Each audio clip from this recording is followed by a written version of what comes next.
Kalau dibilang menantang, sebenarnya menantang di pembibitan. Kasarnya kalau kita main di pembesaran, intinya kita udah mempunyai kualitas kadar oksigennya yang cukup, benih yang berkualitas, dan pakan yang berkualitas. Kalau untuk di pembesaran seperti itu. Tapi kalau kita untuk di pembenihan, kita harus banyak pekerjaan lain selain indukan yang asal indukan yang jelas, cara budidayanya yang baik, dan pemberian pakannya yang teratur. Dan salah satunya lagi itu penyortiran ikan, agar ketika kita panen, ketika kita kirim untuk ke customer pembesaran, pelanggan pembesaran atau kepala pembesaran, itu ikannya sudah seragam. Jadi panennya pun nanti hasilnya lebih bagus.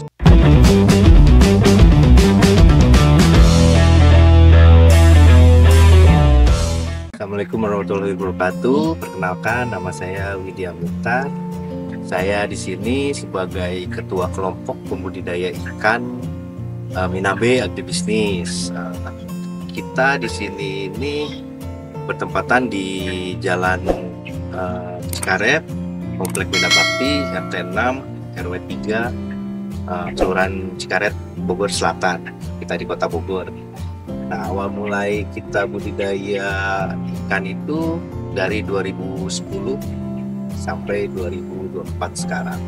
Dan sekarang kita fokus di nila. Pengalaman saya di bidang perikanan itu dari 2010 sampai 2021 kurang lebih kita di pembenihan lele. Di nila ini kita dulu main juga tapi tidak fokus. Nah, setelah 2021 ini kita fokus main di pembenihan nila. Kalau ini saya di bidang bioflok ini karena salah satunya kita di lingkungan perkotaan. Lingkungan perkotaan ini sudah sedikit lahan yang bisa kita gunakan untuk perikanan. Nah, di bidang perikanan dengan sistem bioflok ini kita menggunakan lahan yang bisa sedikit lebih produktivitasnya lebih tinggi karena pada tebarnya tinggi, produksinya juga bisa tinggi di bioflok ini. Tantangan pertama sih salah satunya dari SOP-nya untuk cara budidayanya. Nah, mungkin kalau untuk kita untuk memulai budidaya di perikanan ini nggak bisa dibilang nggak bisa instan lah. Kita harus punya pengalaman lapangan yang benar-benar udah kita jalani. Kalau hanya teori ini jatuhnya hanya untuk rangka atau dasar-dasar kita untuk memulai budidaya. Nah, setelah kita punya teori, nah kita harus memperdalamnya di praktek di lapangan. Kalau menjaga kualitas air, karena kita diutamanya di nila, itu kita harus menjaga kualitas kadar oksigen terlarut di dalam air. Jadi kita harus mencukupi kadar kualitas oksigen terlarut dalam air, terutama di aerasi. Jadi aerasinya harus mencukupi. Kalau dibilang menantang, sebenarnya menantang di pembibitan. Kasarnya kalau kita main di pembesaran, intinya kita udah mempunyai kualitas kadar oksigennya yang cukup, benih yang berkualitas, dan pakan yang berkualitas. Kalau untuk di pembesaran seperti itu. Tapi kalau kita untuk di pembenihan, kita harus banyak pekerjaan lain selain indukan yang asal indukan yang jelas, cara budidayanya yang baik, dan pemberian pakannya yang teratur.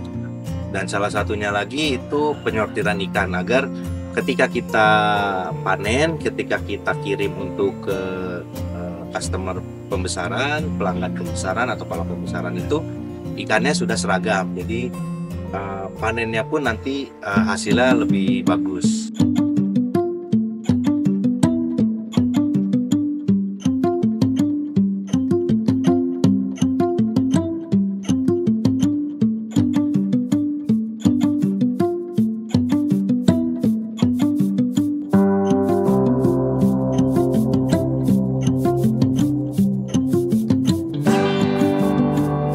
Jadi keuntungan terbesarnya kita di bioflok ini banyak keuntungannya. Jadi salah satunya itu daging ikannya itu lebih enak, Pak, kalau kita menggunakan sistem bioflok. Udah gitu dari segi air kita sangat minim sekali untuk penggunaan air. Dan dari segi budidayanya itu sangat rendah, kita ada racunnya dari airnya gitu. Karena si bioflok ini yang diolah ini si airnya agar tidak mengeluarkan amoniak atau racun, menjadi amoniak atau racun airnya. Jadi jauh sekali dari bau airnya. Kalau pakan sampai 50% itu menurut saya jauh sih, Pak. Nggak mungkin di 50% gitu. Malah saya itu di sini rata-rata pakan itu menggunakan protein 32%. Itu FCR ketemunya 1,2 banding 1. Jadi kalau kita menggunakan konvensional itu rata-rata di 1,4 sampai 1,6. Jadi mengiritnya itu sebenarnya nggak nyampe 50%, sekitar di 15 sampai 25% lah kalau sebenarnya kalau mengiritnya itu di sistem bioflok itu. Kalau tips untuk manajemen ikan itu intinya sih kita menjaga kualitas air. Salah satunya dari oksigen terlarut, dari pH air, dan dari kualitas pakan yang kita gunakan. Jadi 3 itu harus kita selalu lihat mana yang terbaik, mana yang paling bagus. Jadi teknologi untuk budidaya ini sangat berpengaruh besar ya. Berpengaruh besarnya dari kualitas air yang kita manipulasi ya, menggunakan blower atau menggunakan mesin-mesin udara yang lainnya. Jadi bisa lebih efisien untuk kita budidaya. Untuk pengembangan di Minabe Agribisnis ini, yang pertama kita pasti ingin ekspansi, penambahan kolam, dan menambah ilmu-ilmu di dunia perikanan, dan ya menjalin silaturahmi dengan petani-petani pembudidaya lain. Untuk potensi pasar nila di Indonesia saat ini, selama saya main di perikanan itu nilai itu untuk sekarang potensinya sangat baik, Bang. Karena dari segi harga pun dia selalu naik. Dari segi harga, kedua dari segi teknologi itu juga makin berkembang ya.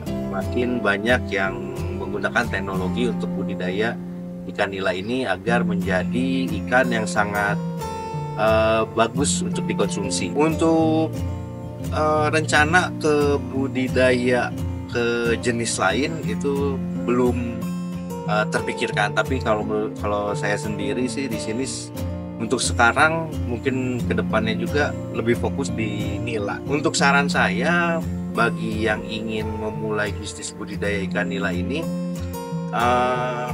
buat teori itu hanya untuk rangka budidaya, rangka kita bekerja di budidaya. Nanti karena si teori ini nggak bisa semuanya kita gunakan di budidaya. Jadi pasti ada yang harus kita robah-robah lah. Jadi yang penting kita selalu mencoba di budidaya ini, jangan terlalu ikuti dengan yang ekstrim-ekstrim. Jadi intinya sih harus kita mulai dulu dari budidaya yang aman dulu.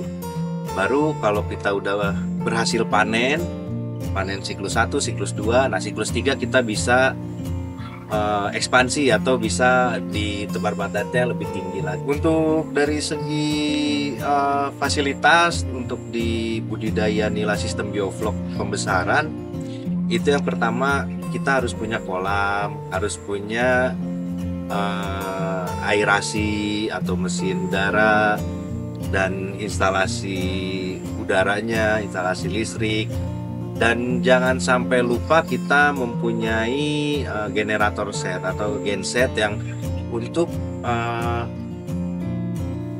listrik ketika mati. Jadi itu sangat wajib, dan salah satu yang menurut saya wajib ini ketika kita budidaya nila sistem bioflok itu alarm listrik. Jadi alarm itu ketika listrik mati, alarm menyala. Jadi cara memilih bibit ikan nila yang berkualitas itu kita harus tahu asal usul indukannya, tahu cara budidayanya. Gitu. Jadi kenapa kita harus tahu asal usul? Ya, itu terutama dari genetik. Nah, dari genetik yang udah bagus, kita harus tahu cara budidayanya. Cara budidaya ini usahakan kita mencari benih yang budidayanya baik. Atau misalkan kalau yang lebih bagus itu mencari pembudidaya pendederan itu yang sudah bersertifikat CPIB, cara pembenihan ikan yang baik. Ininya yang penting kita selalu belajar di budidaya ini, karena budidaya ini nggak bisa instan. Yang kedua, terus kita harus saling silaturahmi ke pembudidaya lain, sharing ke budidaya lain. Dan yang terakhir paling kita harus selalu berdoa kepada Yang Maha Kuasa agar diberikan kelancaran, kemudahan untuk budidaya kita.